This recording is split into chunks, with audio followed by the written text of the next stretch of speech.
So when you said you had the courage finally, what does finally mean? I was haunted. So we all have these voices in our head. We like to not listen to them. The one that comforts us and keeps us nice and warm and cuddly and gives us cookies and milk at nighttime.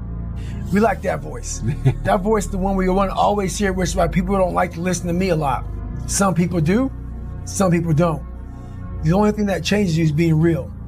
So basically, you know, I had to have the courage to go back in it because nothing was getting done. I kept on going to that nice cuddly voice in my head saying, you know what? You don't need to do this. That's too much work, man. You've earned this. You deserve this. And that mentality got me to 297 pounds, fat, out of shape. To me, a loser. To me, making $1,000 a month and making a ton of mistakes. Because mistakes happen on the easy side of life. You take the easy road, the easy path, there's a lot of mistakes over there. The hard journey, you don't make too many mistakes over here because it's too hard. You don't want to repeat it. So it's challenging. And would you say you've built this almost like sadistic quality where you almost enjoy the pain? I don't enjoy it. It's necessary. Yeah.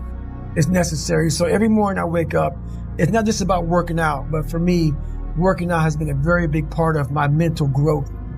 So for me, if I am not challenging myself every day, and I swear to God, people will not believe it. I was over almost 300 pounds twice in my life.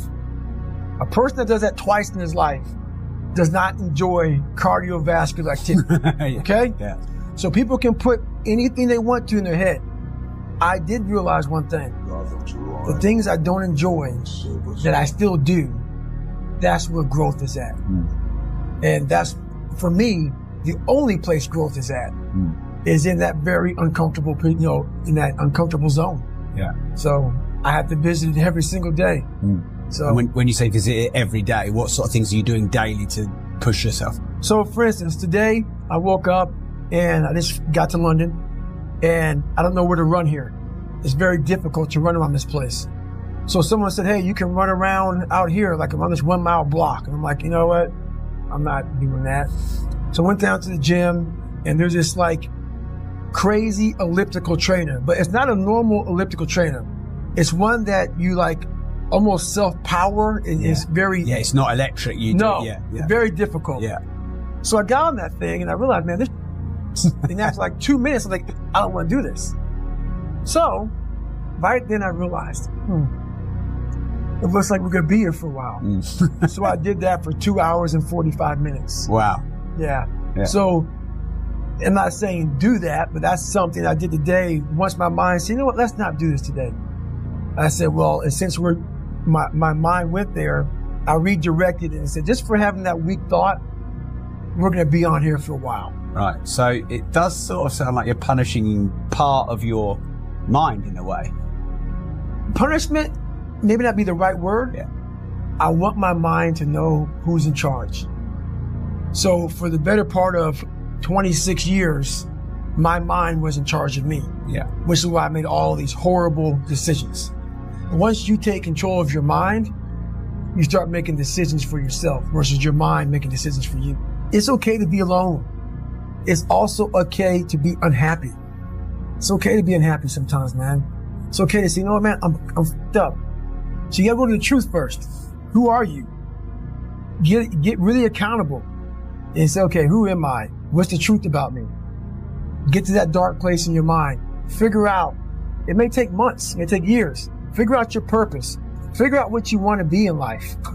And then from there, okay, I have my purpose. That's all they've done.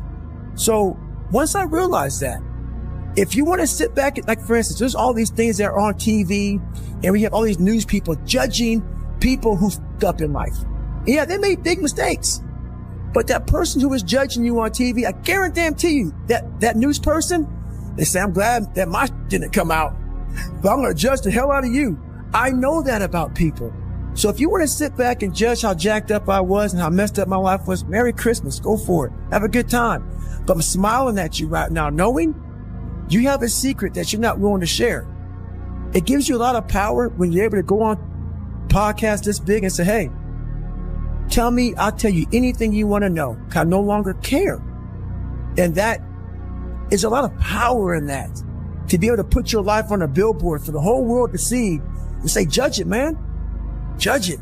You gotta start planning. People love the planning phase because it's very comfortable. Then from the planning phase, you gotta go to execution. So the execution phase is what we all hate, because that's where the real work begins. And that's when the failure happens, and the failure. So, but that's kind of how you have to do it.